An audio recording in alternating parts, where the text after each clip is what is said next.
All right, Krishna, everyone. This is acyuta-bhava from Nightlight Astrology, and today is Bhakti Wednesday. It's actually technically Friday, but normally I record these on Wednesday, and the name of the series is Bhakti Wednesday. So we're gonna stick with that. This week got away from me a little bit in terms of my schedule.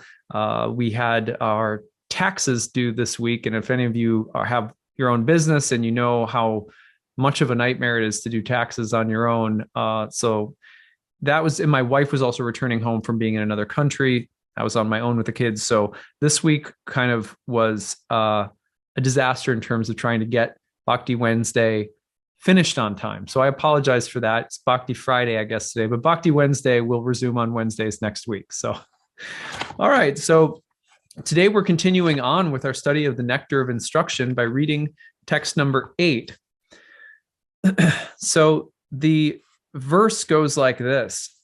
The essence of all advice is that one should utilize one's full time, 24 hours a day, in nicely chanting and remembering the Lord's divine name, transcendental form, qualities, and eternal pastimes, thereby gradually engaging one's tongue and mind. In this way, one should reside in Vraj, Goloka Vrindavan Dham, and serve Krishna under the guidance of devotees. One should follow in the footsteps of the Lord's beloved devotees who are deeply attached to his devotional service. So I'm going to read the verse one more time, and this time as I go, I'm just going to offer some reflections. Let's begin again. The essence of all advice is that one should utilize one's full time, 24 hours a day, in nicely chanting and remembering the Lord's divine name, transcendental form, qualities, and eternal pastimes, thereby gradually engaging one's tongue and mind. So there's another way of summarizing this in Bhakti Yoga that I've heard many times, which is the 2 rules of Bhakti summarized are always remember Krishna and never forget Krishna. So I love this advice because, in a sense, what the essence of all advice boils down to is that we should try to engage as much of our day as possible in devotion. And devotion looks different. There are many devotional practices in Bhakti. Of course, one of the main ones is mantra meditation, but that we should engage ourselves full time in steep ourselves like a tea bag, being steeped in the transcendental vibration. What is that vibration? Well, it's talking about God, it's thinking about God, it's sacred sound, it's mantra, it's offering our food to God, it's so many different things, but there's a sense in which Bhakti says, if you want to get the results, you have to steep yourself in a devotional lifestyle 24 hours a day. Now, 24 hours a day, you hear that initially and you go like, that sounds impossible. But I think that the essence of all advice is basically stay immersed in a devotional current, be connected to the divine in everything that you do and think. And even if you're not doing it all of the time, it certainly doesn't mean you're a failure. Like that's the topmost goal. But it's also the most essential advice because it's like, well, what should I do with my time? What should I do with my day? What should I do next? What should I do in this situation? And the essence of all advice is that we should be steeped in the divine presence of God. And there's many ways of doing that, but that's sort of the essence of all advice. In this way, one should reside in Vraj, Goloka Vrindavan Dham, and serve Krishna under the guidance of devotees. Now, this is a little esoteric, but the gist of this here is I would just translate it loosely and maybe a little bit more universally as saying that there's an actual place, Vrindavan in this world where you might live, and it's a place of pilgrimage. So you might visit there or live there, and serve and hang around people who are there immersed in Krishna consciousness. So that's one way of looking at it. Another way of looking at it is saying that this process of immersion literally transports you into the spiritual world. And in that world, you find that there are people to serve and that devotion is a way of life. And there's a way of getting involved that starts to appear naturally. For example, the fact that I have something called Bhakti Wednesday in my life, how the heck did that happen?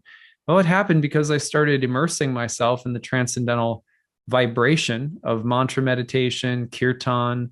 I started meeting people, And I started finding ways of serving and hopefully helping other people find a path of love and grace.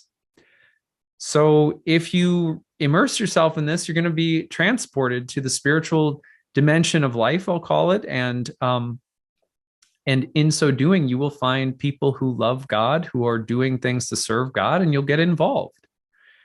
One should follow in the footsteps of the Lord's beloved devotees who are deeply attached to his devotional service. So also, like, look for people who are devoted and get on board with what they're doing somehow. This is good advice. And I can tell you that in my own life, this is the best advice I've ever received. Immerse yourself in devotion to divinity and notice that a spiritual dimension of life starts to open up. The kingdom of God sort of opens up here on earth, and you start meeting people who are devoted to sacred things, and you find ways of getting involved with those people and those kinds of activities. It opens up like a flower. That's the essence of all advice, according to this beautiful book, The Nectar of Instruction. So I hope that you find some encouragement in that. Does it all have to happen at once? No, but even if you add just a drop of this devotion and stay consistent with just little drops every day, in time it grows. Just like the story, you guys might remember, that I told about the fish who gradually needed a bigger vessel, bigger and bigger and bigger, until he needed the ocean. So bhakti is like that too. Devotion takes up maybe a small amount of our time. Maybe it's just this video you watch once a week. But then gradually the currents of devotion start opening your mind and your heart to more people, more things, more learning, and the vibration and immersion in it grows. And the people in your life that are immersed and steeping themselves in it appear more and more.